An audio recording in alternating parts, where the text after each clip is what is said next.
over our program here, and then we're going to go out and start going to a couple different places that support our dairy program, basically. So ALFAHM has had dairy programs in the past. So I came here about 3 years ago. Alessandra about 2 years ago. Yeah, so it's actually pretty new to the site.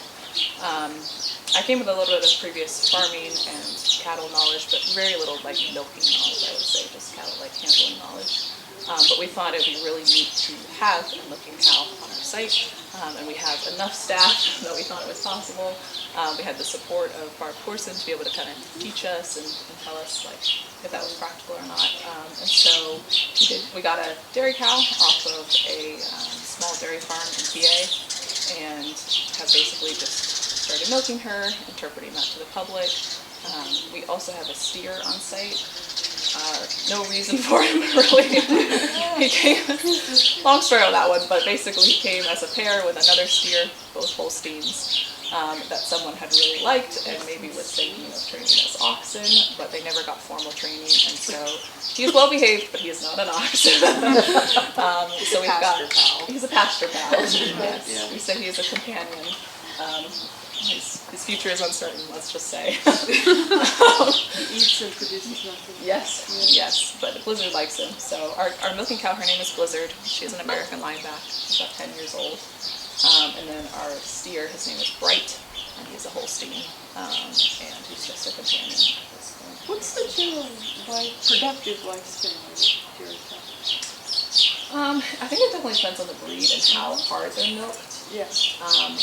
But like, there's records, like historical records, of cows being milked up to like 18 years old, which is pretty high, but I would say probably like 12 would be about how far. I mean, like when a breeder, in commercial dairy is only about 6 years old, because they just push so hard for production.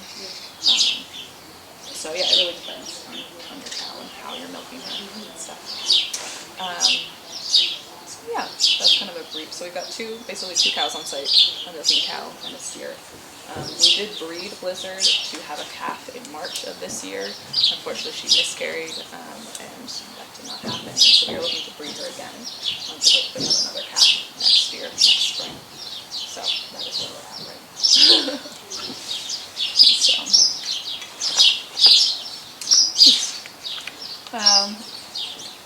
So I think we're going to go out right now and kind of walk around to a couple different places on our barnyard area and just talk about the spaces that we use basically for the cattle and what is important in being able to keep them, what kind of spaces you need, what kind of materials and supplies and everything.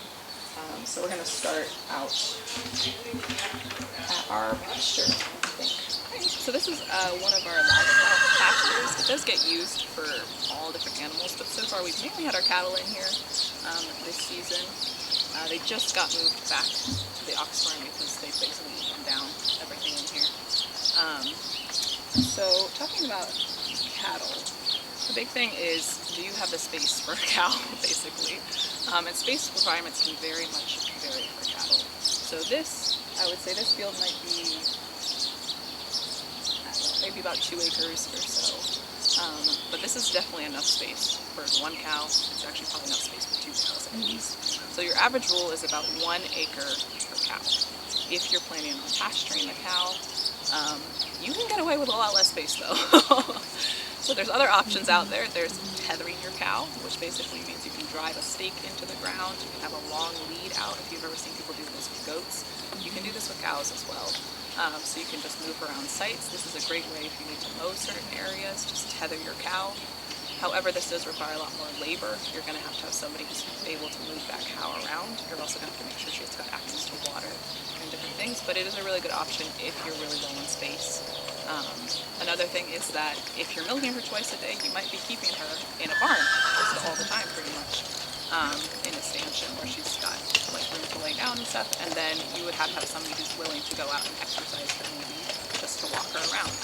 So she might be getting all of her nutrition from like hay and grain. You don't necessarily have to pasture her, but you do need to be able to exercise her in some way, so she's not just cooped up all the time. So yeah, general rule would be about, if you've got the space, 1 acre per cow is great, but if not, you can definitely get away with less space, especially for the cow. So. they tend to get tangled up when they're on children like a dog would? We have not seemed to have that issue. We did tether Blizzard, tethered her several times because our fencing actually was not very good in some areas. We didn't want her to escape. No, and so we had her tethered in the pasture.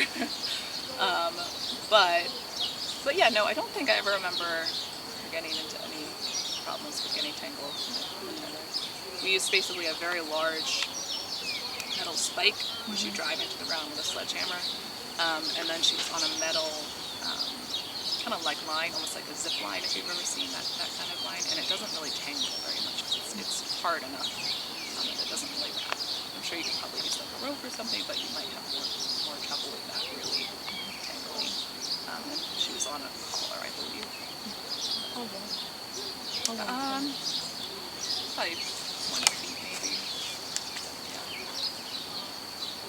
Yeah. Now, do you specifically just use historical fencing to keep them in, or because ours it does not work for us? Exactly. We have Stake and Rider, and they're like, oh, boom, I'm out.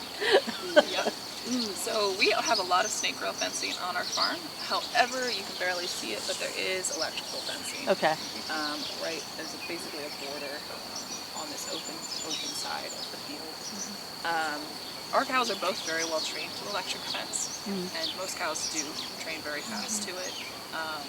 And so you can get away with just one hot strand of electrical wire and that will keep them in. However, there are some cows that may not like that and might break that wire or jump it, but for the most part, I've had very good success with just electrical wire and being able to keep your cows in. Obviously, that's not really historically accurate, so sometimes you want to keep that away from the public's sight, but it does work extremely well, especially since we tend to rotationally graze our cattle a lot of times, and so we're moving them from pasture to pasture. We don't have permanent fencing in a lot of our pastures, and so I have to just set up electric fencing to be able to move them. And to me, it's more important that they're getting good nutrition than it is that we are being historically accurate. So if the public sees the fence, so be it. A lot of people don't really even think much of it, actually. But yeah, that's kind of where we're at right now. Obviously, it'd be great to have permanent fencing everywhere, but it's not exactly practical at the moment. The thing with this type of fencing, I worked at another site that had cattle with horns, and they had snake rail fencing, and they would just take off every single rail and walk right out. Oh yeah. Yeah, not even on purpose. They were just scratching their heads, but they could just dismantle it so fast. So that's another thing to keep in mind if you have horned cattle. They will probably destroy fences very fast in comparison to horned cattle. But pretty much anything that's about, I would say, chest high on a cow will probably keep them in as long as they've got food within the pasture. As soon as you run out, they're very much more motivated to leave or jump a fence. So that's something to keep in mind as well. But yeah, I think that's about. Oh, another thing I was going to talk about is if you end up keeping your cow in a smaller space, another consideration is manure.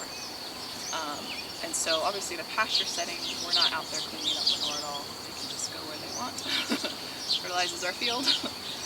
But if, let's say, you're possibly tethering your cow or you're just keeping them in a smaller enclosure, you're going to have to figure out what you're going to do with that manure. Because cows do produce quite a lot of manure at a time. So you're either going to have to end up going in and actually cleaning it up and probably composting it, or something to that degree. So that's another consideration. Right now our cows are over in a separate pasture, which we call the ox barn or the ox pasture.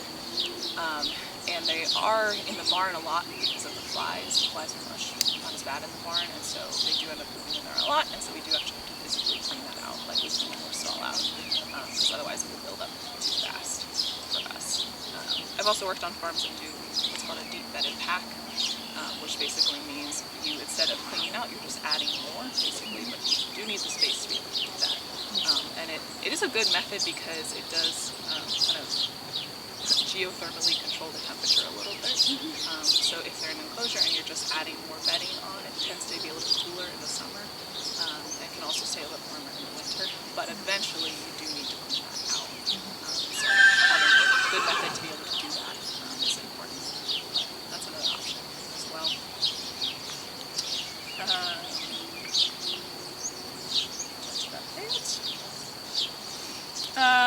Just a quick note about grazing and plants. There are definitely some plants that are poisonous to cattle, so always just check your pasture first before going out and grazing them.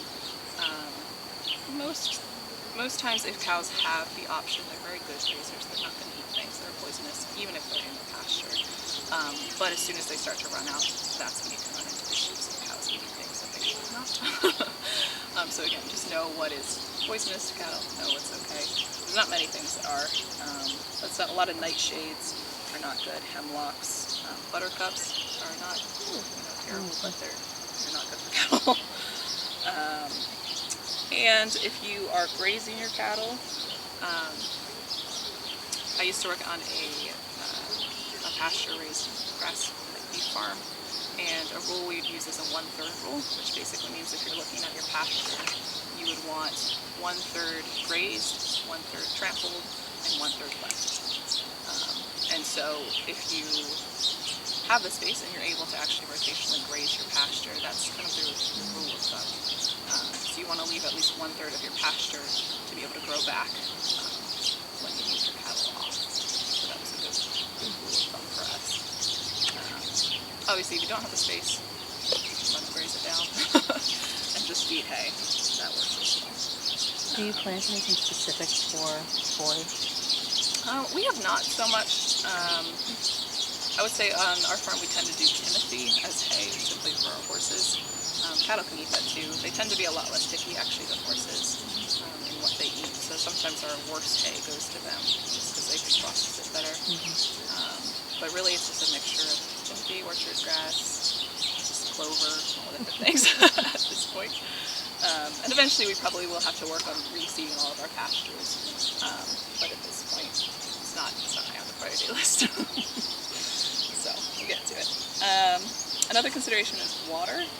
So you can't see it from here, but we've got two very large buckets on that side of the field, and there's a hydrant in that area as well.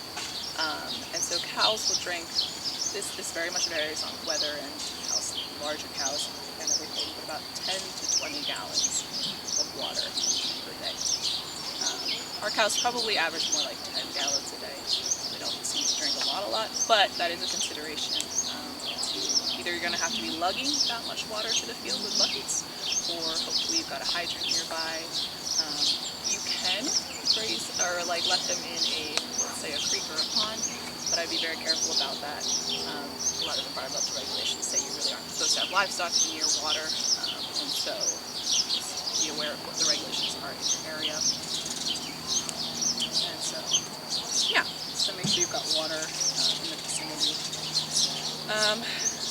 And then another thing with pasturing your cows is hardiness. So how much cold can they withstand, how much heat can they withstand. So if we're not milking Blizzard right now, she's actually not in production. So we've just let them both be out on pasture a lot. But if it gets too cold, obviously we need to provide her with protection. If it gets too hot, we need to provide her protection. So we can't just leave her out in pasture, unfortunately.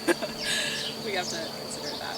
So I'd say in the cold, if there's no rain and no wind, about 20 degrees Fahrenheit is when you want to start being a little bit more careful. Probably take your cow inside.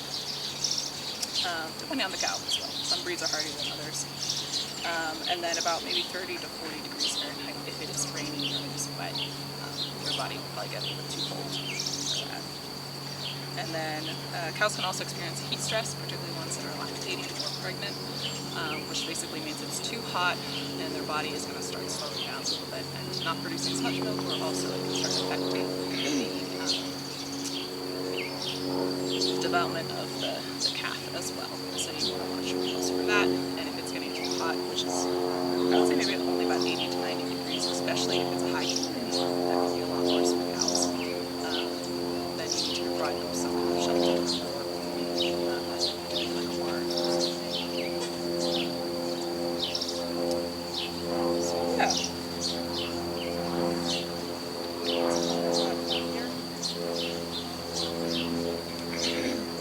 Does anyone have any questions about space, the outdoor space?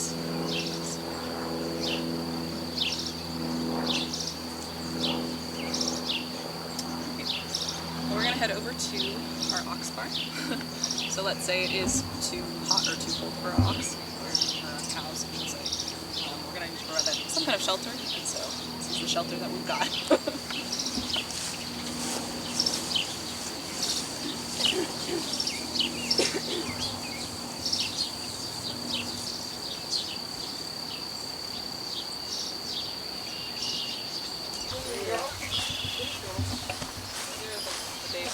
This one right in front, that is Bright.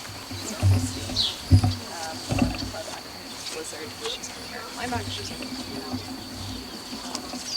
Quite different sizes. Bright is pretty large. It's pretty tall. And then Blizzard is actually much smaller.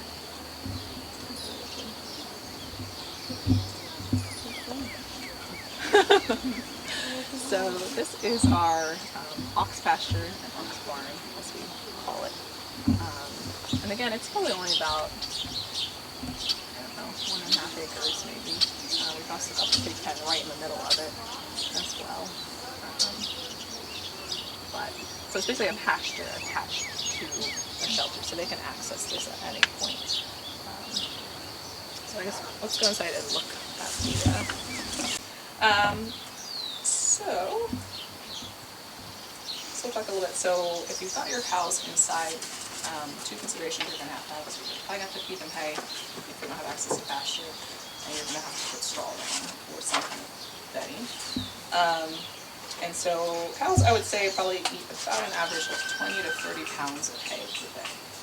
And so one small bale for us is usually about 20 to 25 pounds. So you can think that your cow's basically going through an average about a bale of hay per day. This is also going to depend on the quality of your hay and obviously the size of your cow. That's a general rule of thumb. That's about what she goes through. So you're going to need a place to store all that hay. Obviously we have a bunch of hay storage upstairs, so you can just throw bales right down, give it to her. It's a pretty easy method. And then also straw or like bedding, we probably go through, I don't know, I'd say about 20 pounds or about a bale of straw every day to 2 days in terms of bedding.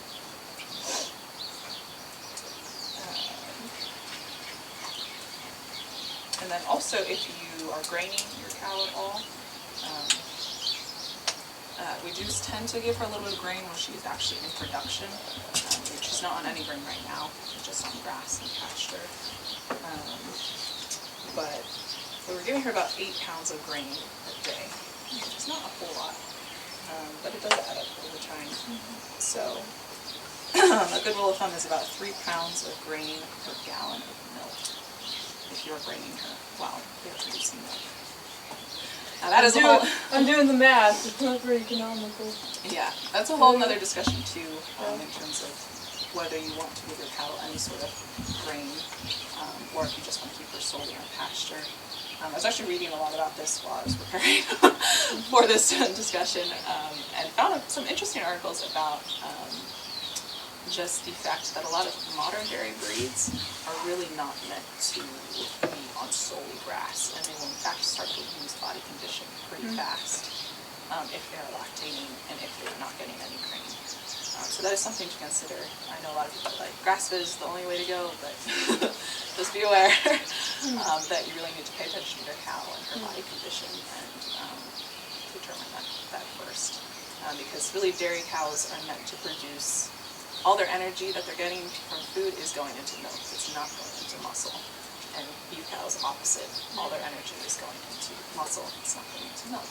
And so, you know, if you're giving her more grass, we'll say, that's going to be, all that nutrition is going into milk production. It's not really going into muscle production. So that's why dairy cows tend to look much skinnier, bonier than beef cattle. That's what they're bred for. Are there traditional breeds that have less of a grain quality? Yes, absolutely. Yeah. I think of like your older breeds or even dual purpose breeds. So I would say probably not Jerseys, even though they are a little older breed. But they do tend to just give everything to the production. But probably like I don't know, like a Dexter probably, or a Devon, for like a milky shorthorn, those breeds. An American lineback, actually, she does really well. They're not really an old breed, but she just personally does well on a very low grain diet. But yeah, that's probably a Holstein. I'd be careful with Guernseys, and Jerseys I'd also be careful with as well, just because they've just been bred a lot over time to be on a grain diet, basically. So yeah, I think it's just very dependent on your cow, her body condition, how much milk she's producing, and everything. So Do you have her milk last year? she was, yes, she was How much lactating. was she producing then? So at her peak, she was producing about 2.5 gallons for us. She came to us already lactating. She had been lactating for,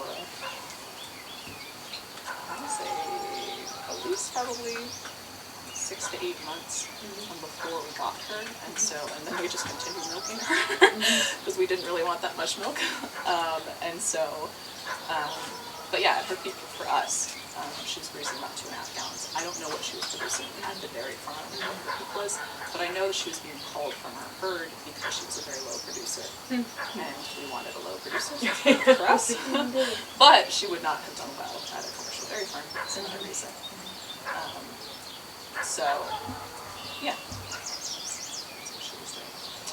And at that point, we were giving her a little bit of grain, somewhat to reward her for going into the stanchion and being milked. And then also because her body condition was dropping a little bit, we were trying to up her weight a little bit. But right now, she's actually at a very good weight. She's a little overweight currently because she's not lactating at all. And she's just been on hay, or grass and hay.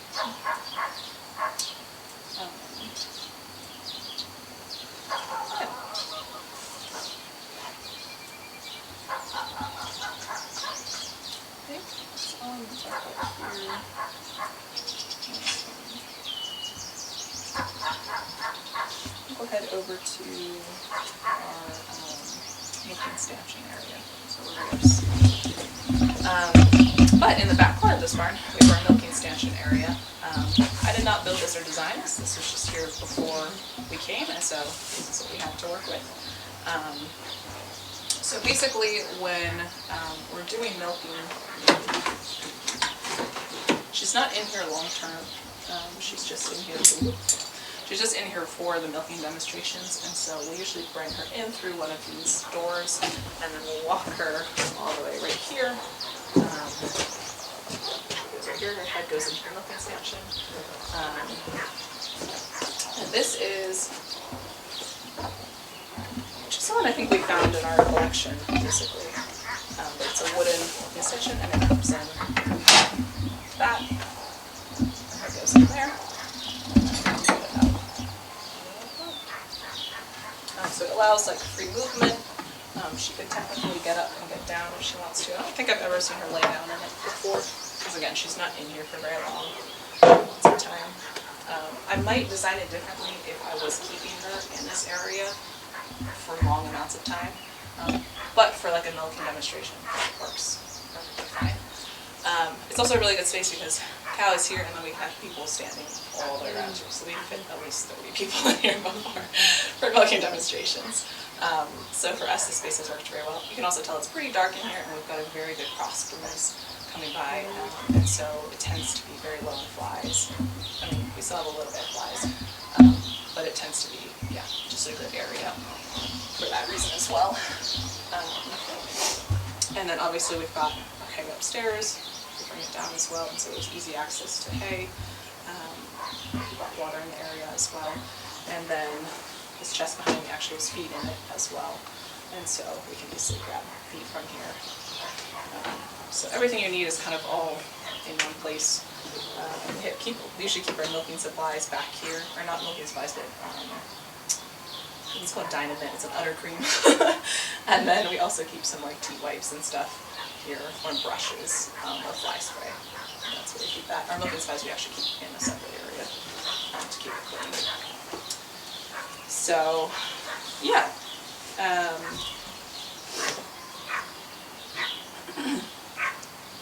Yeah, so I guess the most important thing for setting up a milking stanchion if you do end up milking her inside. It's just that it is dark, it's clean, it's got a good airflow. Those are the main things you're looking for. If you plan to interpret to the public, you want a space that people are not going to be crowding you or your cow when you're trying to milk. So you want kind of an open space for that. Also, to consider how far away it is from your pasture and also your milking supplies, so how far you're going to have to walk her. We've walked her very far to do milking demonstrations, but you know, how comfortable are you with leading your cow and everything? How far do you want to be moving her? That takes up time as well when you're milking. And then, obviously, I said we keep our milking supplies in a different area, and so that also takes us time to grab all that stuff and come back. So just thinking about time considerations for all of those things.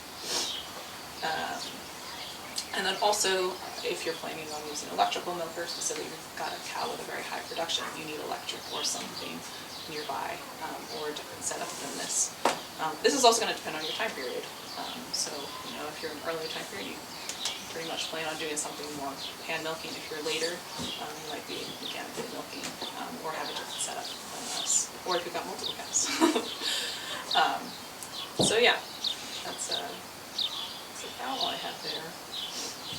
So yeah, I guess do a little bit of research and see what is most common in your area, setup-wise, and see if you can kind of mimic that, or just what you have on site. Sometimes that's all you can do.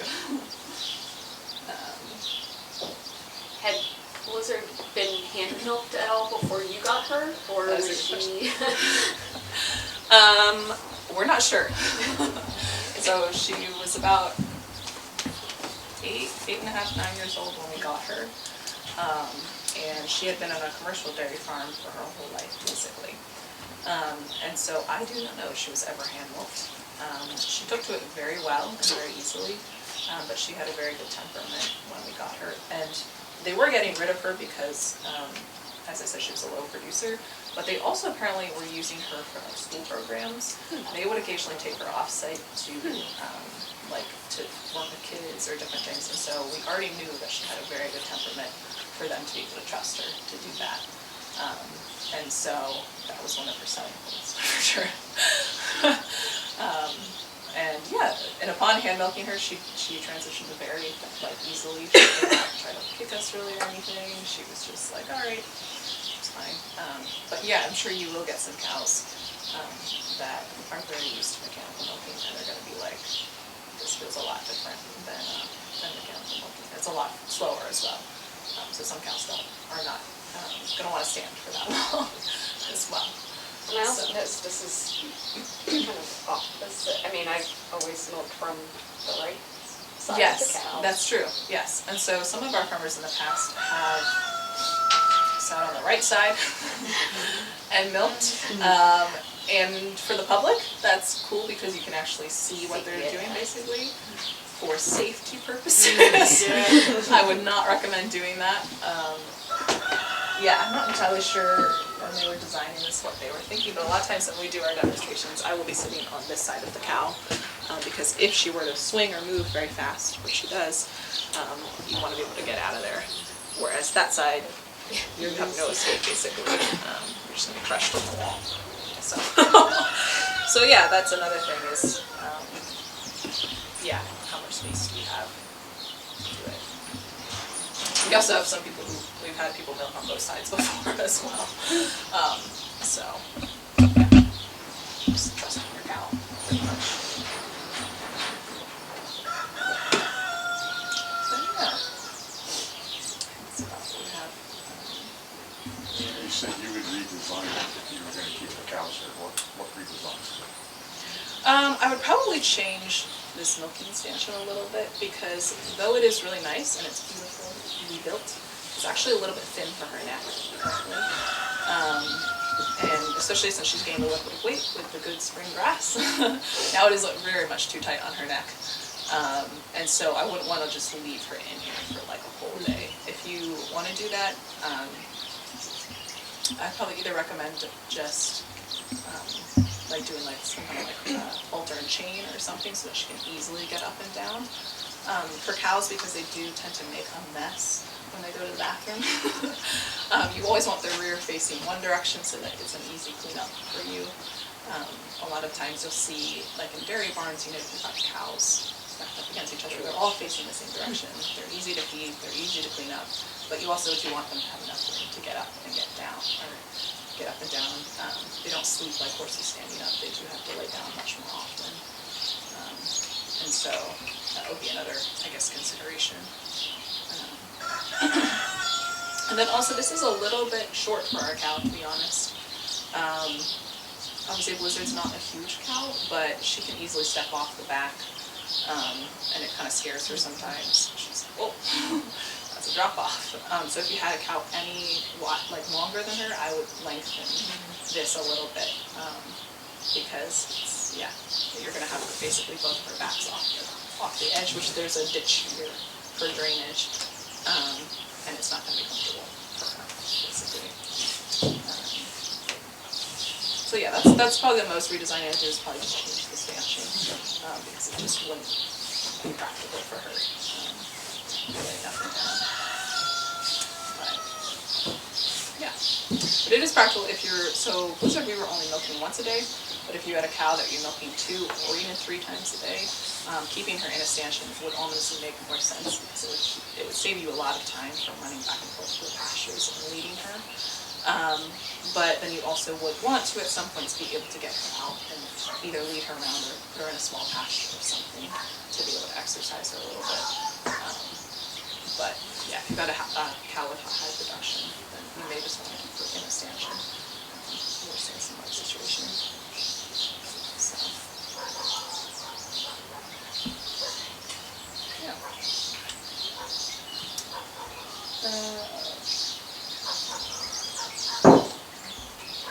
Alright.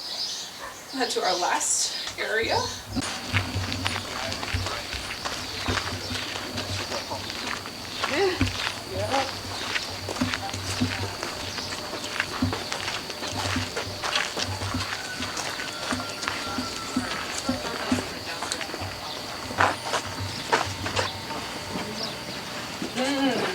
What did you do in the kitchen? Yeah, I would say when choosing a milking area, you just want somewhere that is clean, or you can also clean stuff very well. Because milking equipment in particular, like mechanical milking equipment, hand milking is a little bit easier for cleanup, but mechanical milking, you really want to make sure everything is clean. Because milk can spoil very easily. It does not smell good. And it gets into all the little crevices and it spoils. So you want somewhere where you can really wash it hard. And then also, ideally, I mean, this is our drying situation. There's a lot of articles I've read that people would actually just dry stuff outside because sunlight is a fantastic killer of bacteria. And so a lot of times, like creameries and stuff during our time would have just sat everything on a rack outside basically, and that would have basically disinfected things, so something to consider as well. There's not great airflow in here, which I don't love, so if you've got a place with better airflow, take it, or you have a place with sunlight, take it, but that's kind of something to consider. And then we pretty much use all stainless steel or glass equipment.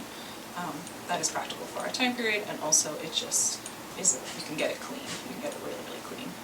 So sometimes you also have to trade up the historical value for the cleanliness aspect of it. Obviously there were ways to get things clean historically, but just consider that as well. And then also once you have the milk, you're going to have to store it in some way. And so a lot of times, after we would milk her, we would put it in jars and put it directly into a fridge or something to cool it down. And then we would actually take that milk all the way down to the visitor center and put it in another fridge, which would be easy for our staff to grab and take home. So depending on what you want to do with the milk after you milk it, you're going to have some kind of storage space.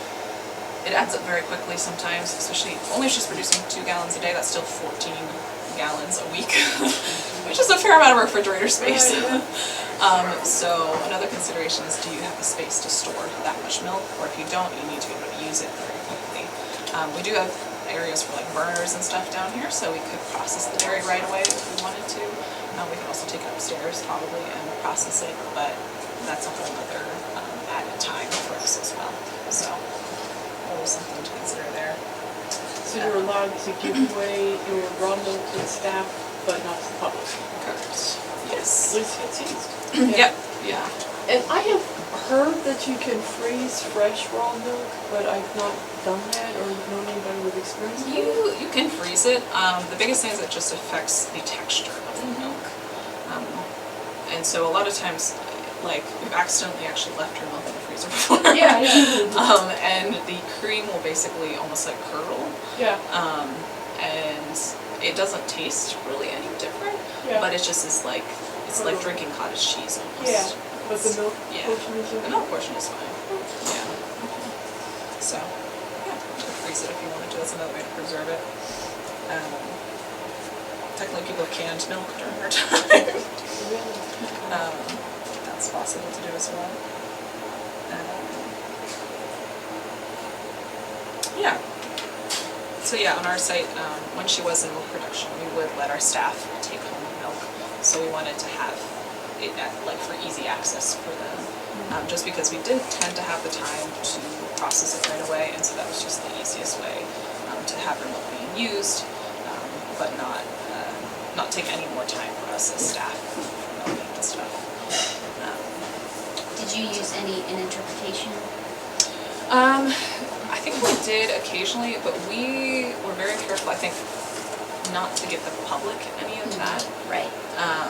So we could use it to demonstrate, but we were not going to be But you weren't giving samples. No, we were not giving samples or anything.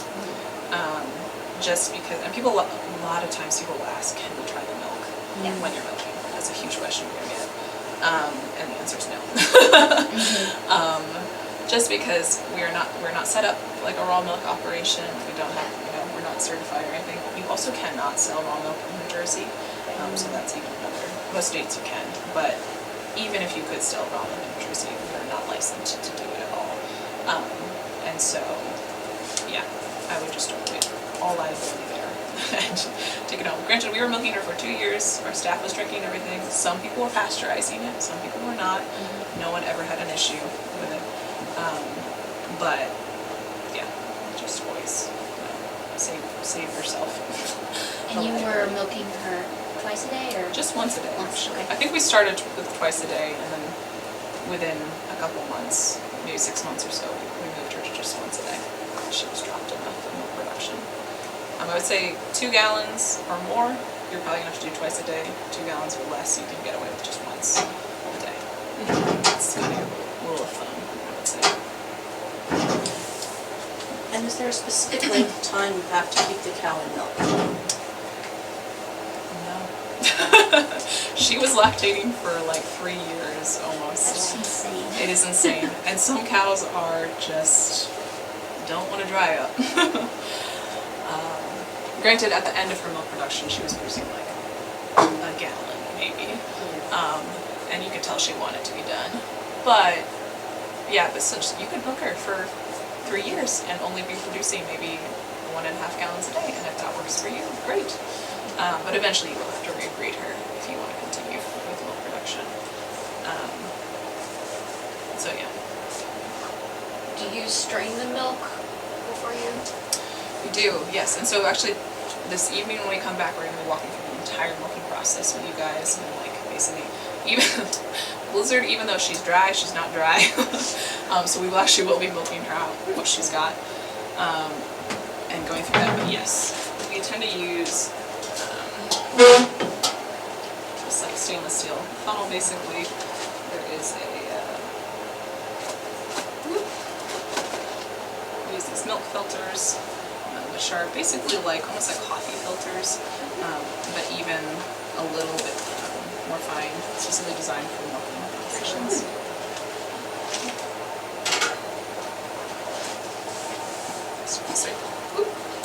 This just holds like the funnel in place, or the paper in place basically. And then when you're done milking, you just pour it right through here, and this filters out everything that got into the milk. So any dirt, any hair, everything. The occasional fly. Occasional fly. Maybe not good. Another option too is to, with your milking bucket, to actually put a filter over top of it, and so when you're milking, you're just immediately catching everything, and then you can filter it again. That is another option, because that would prevent you from getting flies and different things in your milk. We haven't done that before, but I've been considering it. So put like a maybe piece of linen or something over top of your milking bucket when you're milking her. So it will help with that. But, yeah. So yeah, I think when we come back, we'll go through our milking equipment a little bit more in depth and like what we actually use. We tend to hand milk almost entirely. We've never machined milk at all. If she was producing more than 2.5 gallons, that was getting to be a lot. I would maybe switch over to mechanical milking, and we were planning on it when she was going to have her calf to switch over to mechanical milking because we were expecting her to produce a lot of milk. But I don't have a whole lot of experience with that, to be honest. We have a surge milker, which is basically one that hangs underneath the belly of the cow. I don't know if you've ever seen one before, but it's like, we have it over there, but it is. But it's made for a single cow, and it uses basically like a pulsed air pump to milk her out. So that's what we got.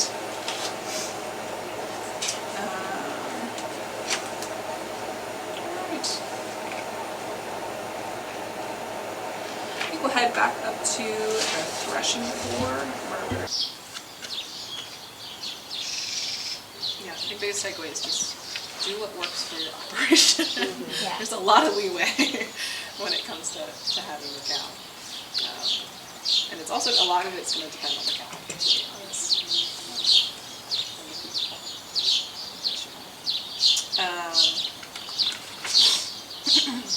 So I think I was going to talk about a little bit about cows / dairy cows in general. I'm not an expert on this subject by any means, but I think it is interesting if, since this workshop is sort of intended, if you were to get a cow on your site, obviously no, not everyone's going to be doing that, but to talk about a little bit about, so you're in the market for a cow, what should you actually be looking for, kind of. And so, just a little bit about the history of a cow, which probably a lot of you already maybe know from your background and histories. But historically, cows were not really single use. So they were either used for draft, dairy, or meat, or really all three, I should say, at the same time. Obviously, you might have had some that were more intended for meat or more intended for dairy. But really, you could use cows at any of those things. And then slowly, we have sort of split them. But like most cows that we think of like standard breeds are really quite new in relative history. And so like before that, you really had just regional varieties, basically, whatever was suited to whatever region they were being kept in. Also, you have to think that AI, which is artificial insemination, didn't even start until about like the late 1940s. So anything before that, you would have to have your cow naturally covered, meaning they would have to have a bull in your area that you would take her to, which would lead to genetics not spreading quite as fast. And so you're definitely going to have a lot more regional varieties. Before this point, now most dairy cows are bred with AI, which means you can get a bull from California to service your cow. And so genetics are going to spread a lot faster right now. You get Italian, Italian cow. And so, so the cows that basically that are available today have been bred way more heavily than historically they were. So they're going to look a lot different and have a lot of different characteristics. You're going to kind of be looking for, on your site, like what would have been, basically what would have like your cow looked like in a sense. Maybe not like particularly breed-wise, but just how large were they, maybe like coloration, can you keep your horns on, maybe because like dehorning is kind of a new thing as well. So yeah, you just want to give the public a feel for like what is an older cow supposed to like look like in a sense, if you can.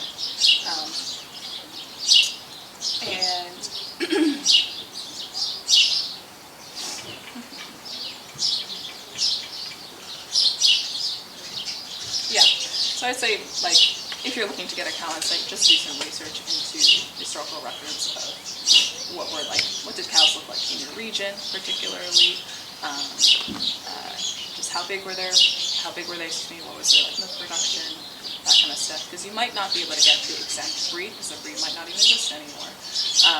But you can at least get something that would look or kind of mimic those different characteristics of historic cattle. Obviously, breeds do still exist. You can get old breeds, but like Blizzard, for example, is an American linebacker. That's not really a historic breed necessarily. It's kind of derived from the Holstein line, but a lot of people have never seen that coloration before on a cow, and so they're like, oh, she's pretty small as well for a cow, and so she just has the characteristics of probably an older cow. She's still pretty built, so she could be used for draft, definitely. She's a very low milk producer, so that's also a good characteristic for us. So, yeah. Are there any breeds that you would say are ill-tempered? I've heard Jerseys are a little, Yeah. No, I learned to milk on a Jersey, so I'm very No, absolutely. And Jersey's got a bad rap, I think, to some degree. We had the worst time with Devons. Devons, Yeah. yeah. We called her Devil Cow. Yeah. I've also heard. She was also just Yeah. not used to being handled. Ours are, ours were not, when they came relatively young, but I wasn't there, and they were not, like, I couldn't halter a cow. Yeah. We would have to have new cows starting as calves to be able to train them. Yeah. And you have to think, like, cows that are more intended for meat over the years have been less handled. They're not really intended to be handled very often because they're out in the field, and actually you want them to have really good mothering instincts, which means they're going to kill you if you head out to the field. But dairy cows, on the other hand, are like very much bred to be very well tempered because they're expected to be handled by people so much. And so that is one advantage to getting a cow that has been bred more for dairy. They're also usually going to be bred for a better temperament because they're expected to be handled. Whereas beef cows, lower milk production maybe, but they're not really intended to be handled so much by people, and so they tend to have a little bit more strong personalities to some degree. They're so talkative. Yeah. Chatty. Man, and you'll be interpreting and like, I'm here. Yeah, absolutely.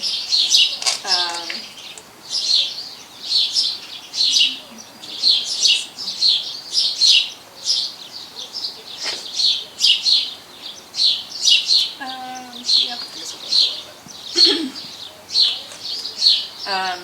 So some other things you want to be looking at for choosing a dairy cow would be like their size. How big of a cow do you want to be handling? Do they have horns or are they foaled? Some breeds in cow are naturally foaled, which means they will not produce horns even in their offspring. Some cows just have been dehorned, so you should probably know whether a cow is naturally dehorned or is a foaled variety. And then temperament. I said dairy cows usually tend to have better temperaments, but also know where you're getting them from.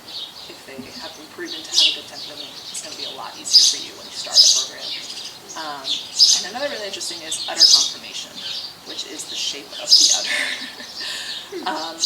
This is an interesting fact, but historically udders, what you were looking for in an udder conformation is different than modern because of milking machines. And so historically because cows are hand milked, so you wanted your udders more forward in the cow, and you also wanted them to be have bigger teats, basically, for your hands to be able to grab. Whereas in modern dairy cows, they actually want them to be much farther back. They want their udders to almost be behind them, because a lot of milking operations milk from behind. And so if you're hand milker, that's a lot harder because you're having to like almost reach around a cow's leg. So looking for a cow that has really good udder conformation so that it's a lot easier for you to be able to hand milk her if that's your intention. Because, yeah, modern breeds are bred a little bit differently for that now. And then also her production, how much has she been like proven to give? Usually in dairy it's given in pounds, so about 8 pounds is 1 gallon of milk. So a lot of times they'll say a cow will produce, let's say, 60 to 80 pounds of milk per day, which is about 6 to 8 gallons. So like modern Holsteins are meant to produce about 60 to 80 on pound average, which is about 6 to 8 gallons of milk per day. So you probably do not want that in your operation. Our vet was saying he was working on some cows that were up like 100, 110 pounds per day, which is about 10 gallons of milk per day. So you probably don't want a Holstein, but if she's a low producer, sure, take her. But that's something to consider, is just how much milk is she producing. And then another thing is just butter fat content. Obviously, if you're looking to make butter or cheese or any of those things, that would be a great consideration. A lot of times older, more historic breeds do tend to have a better, higher butter fat content, also like Jerseys, Guernseys, for protein content as well, particularly for like cheese making. And again, older breeds usually tend to have higher in that, but it can vary very much from cow to cow. We had our cow tested when we first got her to see what her butter fat content was, what her protein content was, if she had any diseases basically that she would carry in her milk. And yeah, so that was interesting to know, because people sometimes ask, you know, what is her butter fat content in her milk. And the other thing is, just because sometimes people ask about this, because it's kind of a modern day issue, A2 milk. A lot of people will be like, what is A2 milk? But basically, in a non-scientific way, there are 2 types of protein in milk. 20% of the milk is a whey protein, 80% is a casein protein. And the casein protein has 2 variants, which is an A2 and an A1. And most modern cows either have A1 milk, or they've got A1, A2 milk, which is still considered A1 milk. And most historic breeds of cows have A2 milk. So at some point there was some genetic variation that happened in this casein protein, and it mutated to an A1 milk. The reason this is important is because a lot of times they've done research on it that A1 milk is harder for people to process, basically. And so it's more linked to inflammation and gut discomfort, some other health issues, supposedly. They're still definitely doing a lot, I think, more research on it right now. Whereas the A2 protein is apparently easier for the human body to digest. And so that's why people recommend A2 milk, particularly if you are lactose sensitive or like have trouble processing milk. Was it kind of a random thing, or was it associated with higher production and deliberately It continued? seems, so they're not exactly linked, but it seems like from what I read, they've just said it's a genetic variation, or genetic mutation basically that happened at some point, but most Holstein Friesians, aka Holstein cows, have A1 milk. Most of these higher producing cows, for whatever reason, happen Right. to have usually A1. When did that mutation happen?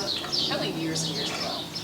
Yeah. It wasn't like, it's not really a modern thing. Yeah. But it just seems like as they've bred cattle, that has been passed on. Yeah. And so more and more cows. Very interesting, I remember. Which is very interesting. So, if anyone asks us about that, that's why there's that variation. And also, like some cattle like Jerseys or Guernseys tend to usually be very high in the A2. So they obviously can have the variant, but they tend to have just A2 milk. That's kind of interesting as well. So yeah, that's a little bit about dairy and dairy characteristics, I guess.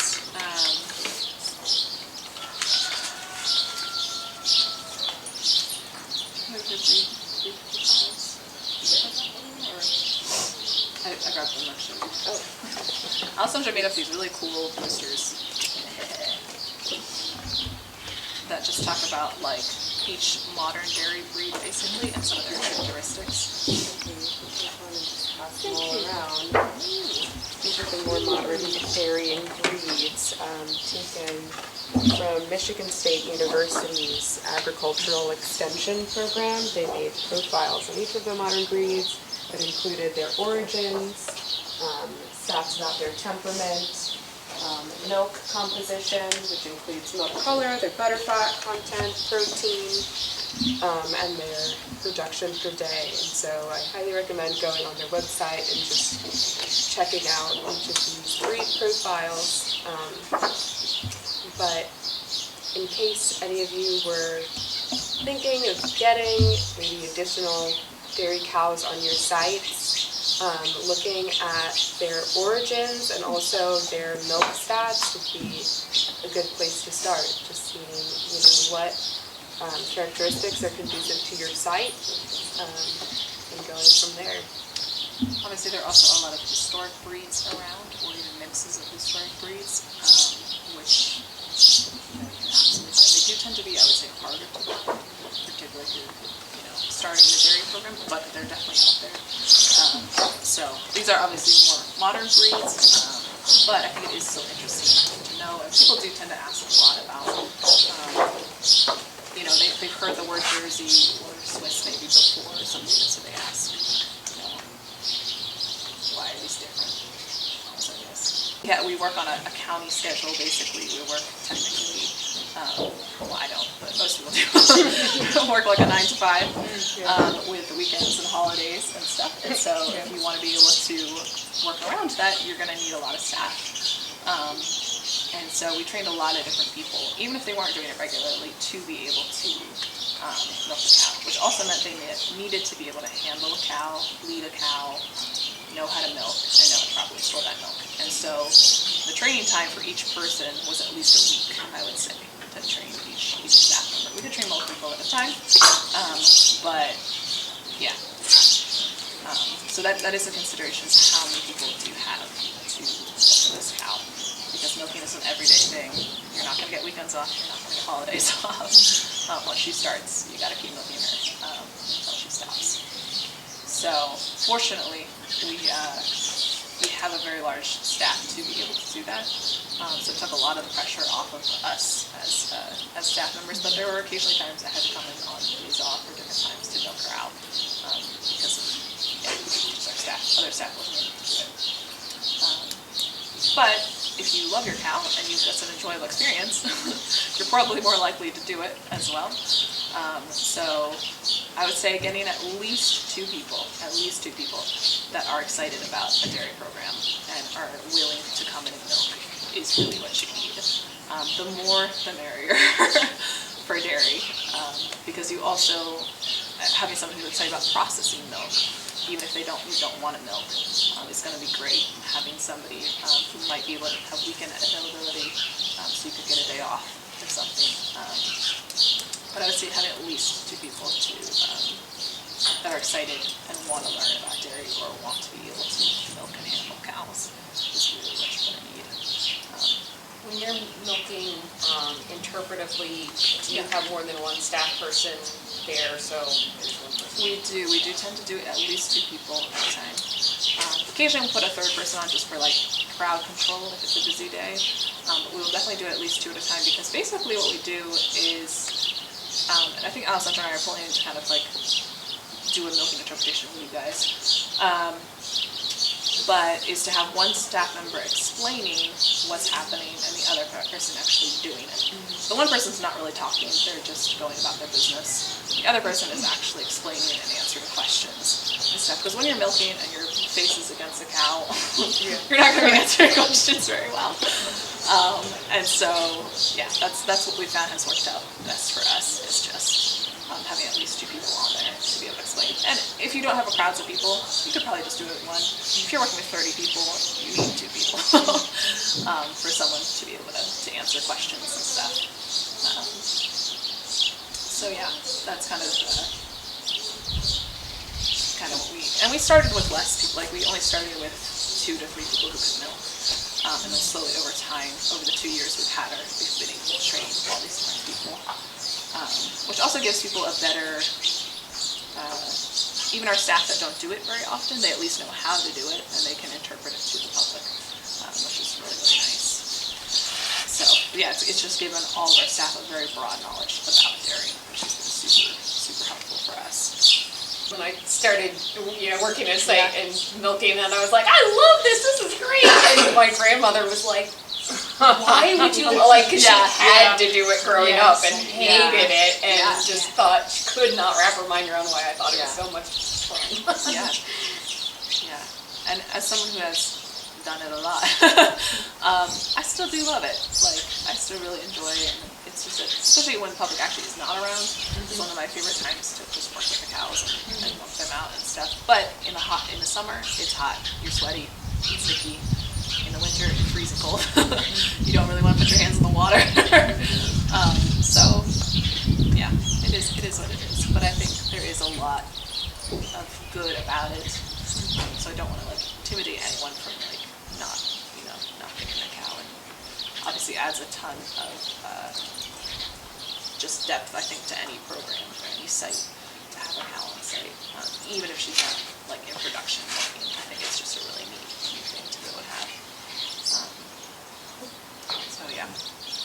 I guess not but we've had several people on staff that have lactose sensitivities. Who think they're lactose intolerant, but they don't. That's such a lot of these people. Doesn't handle milk very well. But they've said, some of them said, since drinking Blizzard's milk, which is a raw milk, that they've been able to process milk better, and it doesn't hurt their stomachs quite as much. So there is definitely some. I guess some merit. This has more color to it. It's Jersey. Jersey tend to have a little bit more golden color. Guernseys even have a more golden color to their milk a lot of times too. We actually bred Blizzard with a Guernsey bull, so we're expecting an American Lineback Guernsey cross. But yeah, to do it with wine. Switch it around. I wish I could make yours. I'm not actually had it before. Okay, it's good. Yeah. This is also $10 per cow. Whoa. Get yourself a cow. Yeah, right. To sell the pet milk. The pet milk. The pet milk. They are small. Very small. Have you seen any around here? Not around here. And they put the crude protein and Sorry, what? Yeah. I've heard that too, and I've heard people I have found that, at least in doing butter and cheese, having to go buy cream and milk, that I got some that was from a farm that's fairly local to us in Chester County, Pennsylvania, that I got so much more butter per quart of cream from theirs than I do from, and it's harder and harder to find not ultra pasteurized cream, which does not do as well. But and it was the yellowest butter I had ever made. I just marveled at this. Yeah. Even it was interesting because Blizzard's milk is naturally a pretty white color. It's again just kind of derived from the skin. But her butter would sometimes turn out super yellow, and you wouldn't think it because you're oh, this is a very white milk, but something about it very yellow. But depending on the season and what she's eating.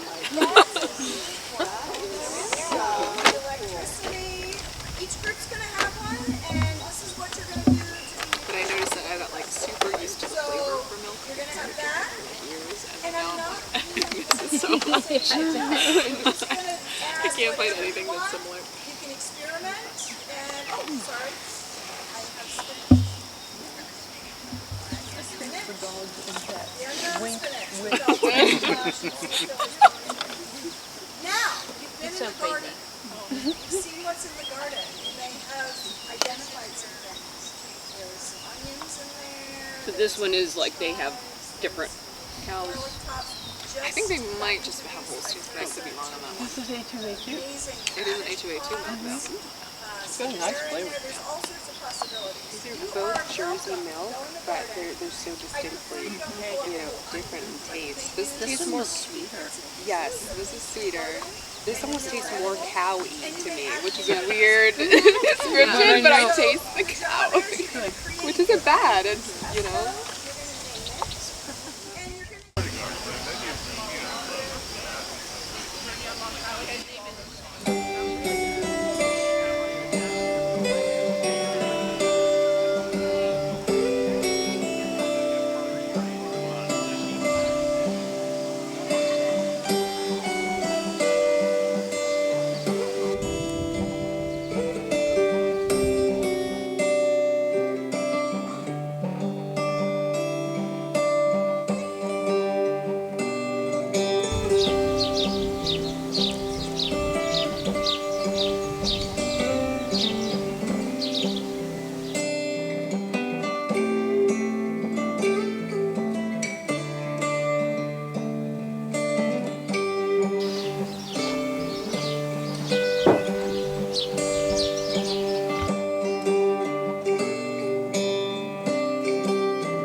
Thing with just handling or working on cattle is just get to know your cows and just kind of build a relationship with them and make sure they trust you, you trust them, and that they can see that you're consistent in your actions as they are consistent in their behavior. And so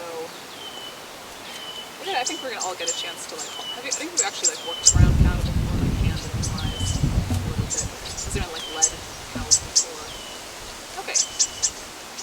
We'll still do it, I guess. But the first step will be to go over and be like, hey, what's up? Usually I put me on the side. Even just coming out to your pasture and just grooming your cows sometimes is a great way to just bond with them. Cows are very social and they will groom each other, and so by mimicking that behavior, you're basically saying, I'm part of your herd, I'm going to take care of you, and then also sometimes she will come up. She will do the same behavior, she'll look at us as well. But first thing is grab your halter.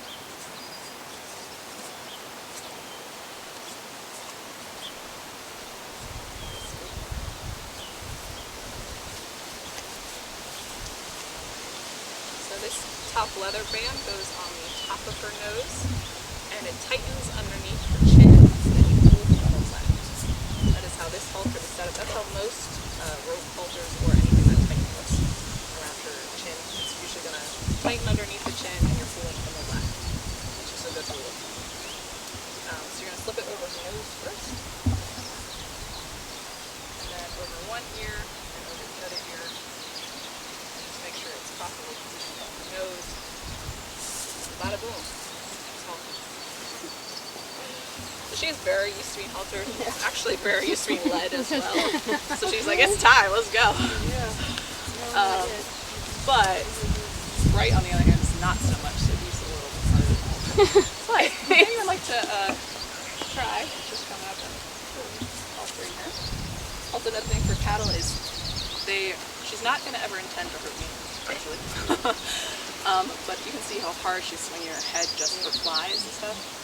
Now also imagine if she had horns on her as well. It's a little bit dangerous, so you really need to know your position of your body and her position.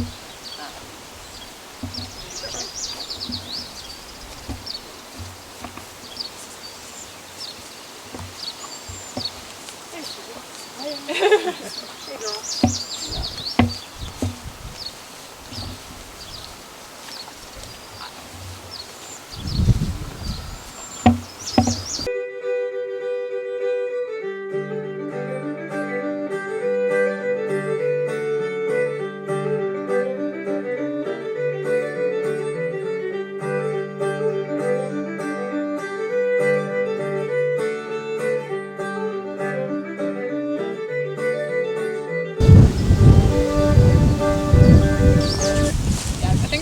Right into leading the cow. So haltering her, she might be a long afternoon. We'll try. But once you have her altered, then we are going to walk through her. The set of commands that we use are very similar to like Fox commands, just because that's the way we've kind of trained her. And so, first thing you're going to do is you're going to actually start walking forward to let her know, like, please follow me. Yeah. Cows are much more likely to follow you than okay. And then usually we would either say, you can say, get up or step up, or make a additional command. And then when you want her to stop, you say move, and pull back. And then as soon as she does what you say, release the pressure on there. So that lets her kind of let her know that you basically reported her forward. A lot of times you also have, you can say that a whip, because we are leading her for long amounts of time and she likes to stop and try to eat grass and stuff. And so again, the whip is more just an extension of your arm. It's not meant to hurt her or anything. So we lead from the left side, just like you're standing like that. And then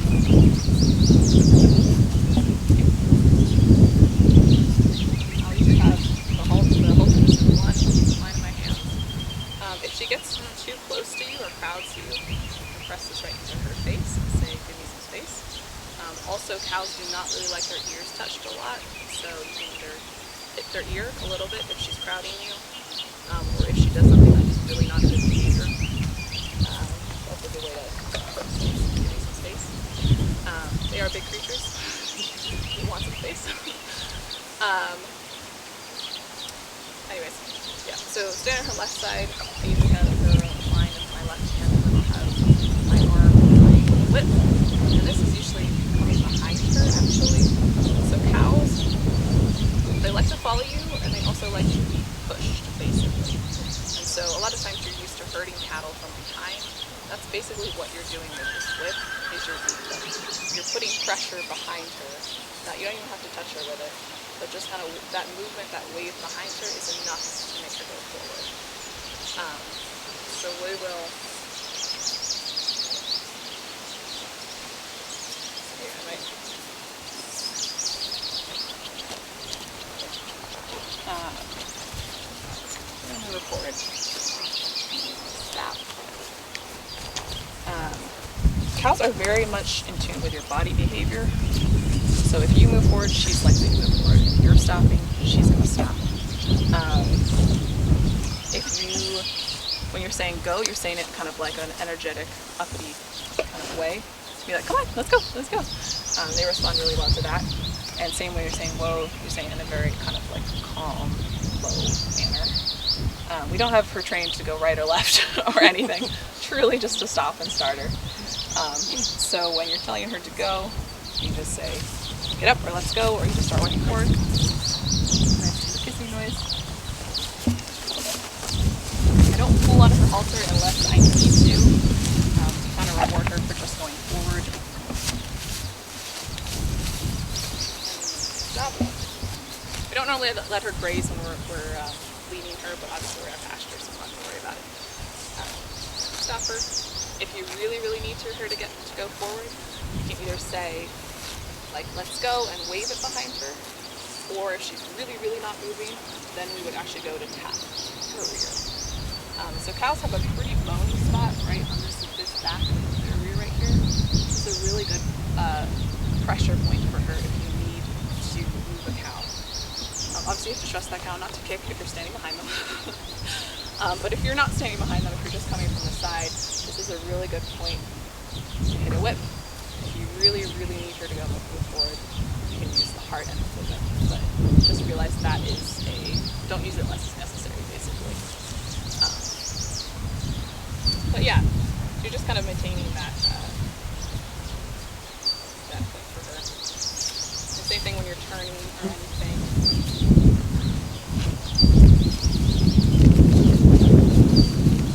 You're kind of like maintaining that point of here's where I am following you, but also there's pressure behind you. water stops, release that pressure, put that lip down, say you're good, you're good. But as soon as that lip is up, she knows it's time to go. Yeah. So I guess now you guys can try leading her if you want.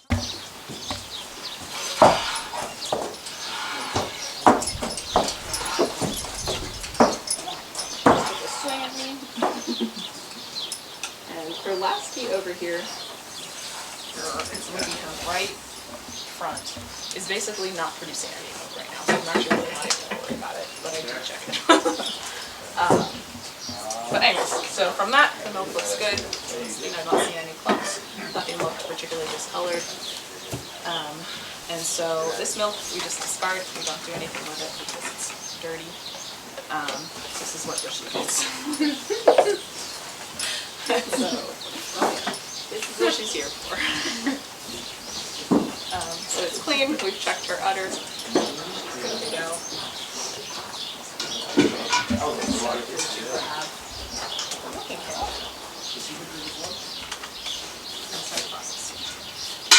There are a lot of different ways to milk. There are different positions to milk in. You'll find whatever is comfortable for you. If I was milking by myself, I would have my left leg out. I'll have the bucket against it, like so. But if she were to kick, I have to stop her. So the bucket would just fall right over. And then I'll usually put my head right into this kind of box right inside. Pretty much look like easily reach back. If I'm milking more with the public, I would tend to almost milk. Again, kind of like from her side. I'll milk more like this. It's not comfortable, but that way people can actually see what's happening. Obviously, if you're milking from the other side of the cow, you wouldn't even run into that problem. They would just see your hands going. But yeah, figure out whatever works for your sake. So, she doesn't have a lot of milk, but I do want you guys to let you guys milk her if you would like to. So I'm not actually about to go over it.